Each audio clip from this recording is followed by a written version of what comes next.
भारत ही नहीं, दुनिया के कई देशों में ये प्रयास चले और विश्व डाक संघ ने अपनी ओर से भी काफ़ी प्रयास किए। विश्व डाक संघ है एक, और ये शायद लंदन में है, और इस 10 अक्टूबर को विश्व डाक दिवस मनाया जाता है। ठीक है बच्चों। विश्व डाक संघ की ओर से 16 वर्ष से कम आयु वर्ग के बच्चों के लिए पत्र लेखन प्रतियोगिताएं आयोजित करने का सिलसिला सन 1972 से शुरू हुआ। मतलब विश्व संगठन यानी कि विश्व डाक संगठन की निगरानी में उसके अपील के तहत पत्रों को बढ़ावा देने के लिए या पत्रों को लेकर समझ विकसित करने के लिए 16 वर्ष से कम उम्र के जो बच्चे हैं उनकी एक प्रतियोगिता कराई जाती थी अक्सर स्कूलों में। कब से? 1972 से।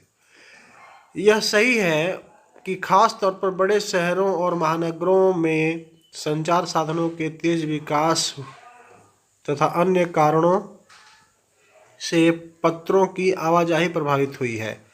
मतलब कि जो तेज गति से विकास हुआ है उससे पत्र अब जल्दी पहुंच जाते हैं शहरों में खास तौर से, है ना।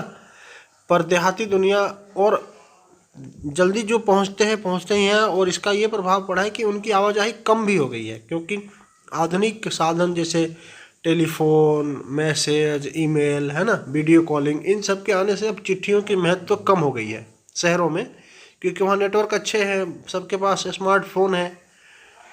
पर देहाती दुनिया आज भी चिट्ठियों से ही चल रही है। फैक्स, ईमेल, टेलीफोन तथा मोबाइल ने चिट्ठियों की तेजी को रोका है।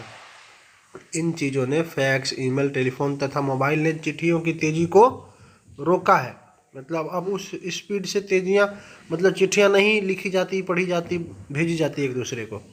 पर व्यापारिक डाक की संख्या लगातार बढ़ रही है। हाँ, जो कुछ बिजनेस घराने हैं, जैसे आपके घर पे जो लेटर आता है, चेक बुक आता है, या बैंक से जो लेटर आता है, या अन्य कई प्रकार के पत्र, है ना, सरकारी पत्र घरों को जो आते हैं, या बिजनेस के पत्र आते हैं, व्यापारिक पत्र, वो चिट्ठी के माध्यम का, मतलब चिट्ठी की तरह ही आते हैं।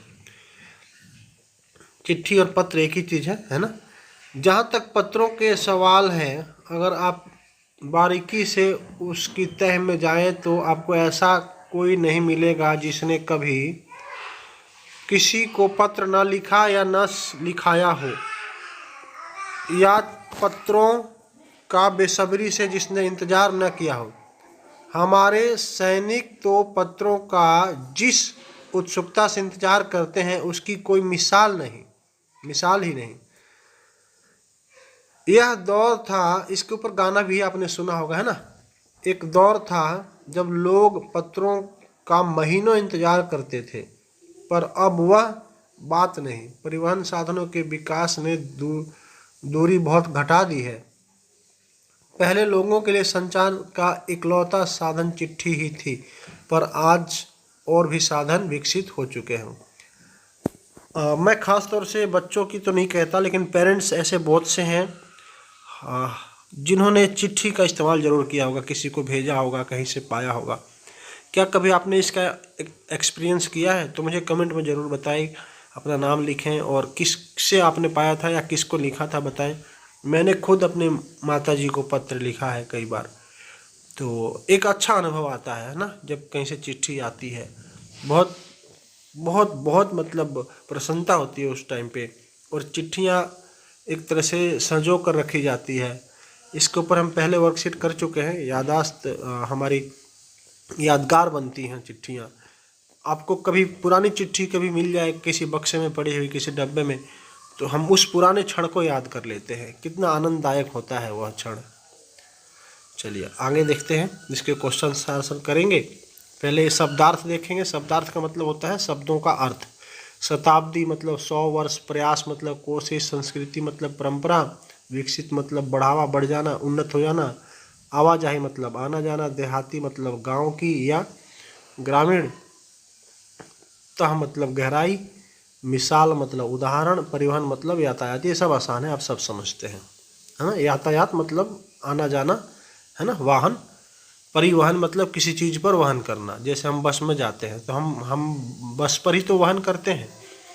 चलिए यहाँ से हम करेंगे क्वेश्चन आंसर। अब गद्यांश के आधार पर निम्नलिखित प्रश्नों के उत्तर दीजिए। ठीक है। पहला प्रश्न देखते हैं। पहला, संस्कृति विकसित करने के लिए क्या क्या किया गया? तो इसका आंसर ऐसे लिखिए, पत्र संस्कृति विकसित करने के लिए निम्न प्रयास किए गए हैं। पहला, स्कूली पाठ्यक्रमों में पत्र लेखन का विषय शामिल किया गया। दूसरा, विश्व डाक संघ ने 16 वर्ष से कम आयु वर्ग के बच्चों के लिए पत्र लेखन प्रतियोगिताएं आयोजित कराई।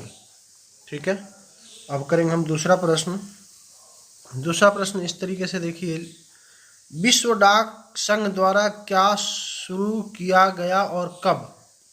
तो इसका आंसर आप इस तरीके से लिखिए कि विश्व डाक संघ द्वारा 16 वर्ष से कम आयु वर्ग के बच्चों के लिए पत्र लेखन प्रतियोगिता आयोजित कराई गई और इसकी शुरुआत 1972 से की गई थी। ठीक है, ये हम कर लेंगे। इसके बाद तीसरा प्रश्न देखिए, पत्रों की आवाजाही क्यों प्रभावित हुई? तो इसका आंसर ऐसे लिखिए, शहरों और महानगरों में संचार साधनों के तेज विकास और आधुनिक युग के तकनीक ने पत्रों की आवाजाही को प्रभावित किया है। ठीक है, चौथा प्रश्न देखिए, जो ये बोल्ड मोटे में लिखा हुआ है, सैनिक पत्रों का उत्सुकता से इंतजार क्यों करते हैं? तो इसका आंसर हम ऐसे लिखेंगे, हमारे देश के सैनिक दुर्गम एवं विपरीत परिस्थिति वाले क्षेत्रों में तैनात रहते हैं। वहाँ कई बार संचार की आधुनिक सुविधाएं प्राप्त नहीं हो पाती हैं। ऐसी स्थिति में संचार का मात्र एक साधन चिट्ठी ही रहती है।